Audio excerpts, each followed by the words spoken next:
Mga taong pa-victim. Sila yung mga taong feeling aping-api. Pero ang totoo, sila talaga ang may masamang ugali. Sadyang may mga tao talagang pa-victim. Yung paawa effect kumbaga. Mga taong hindi kayang tanggapin ang pagkakamali nila.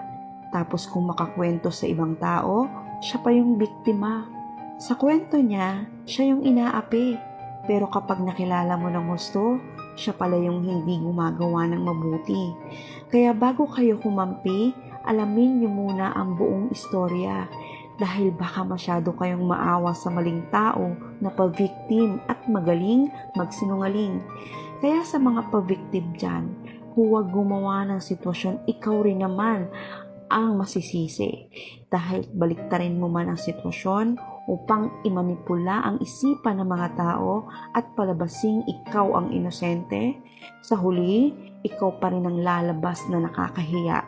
Kaya lagi mong tatandaan, stop acting like always pa-victim sa mga sitwasyon. Tingnan mo muna ang sarili mo bago ka mamuna ng ibang tao.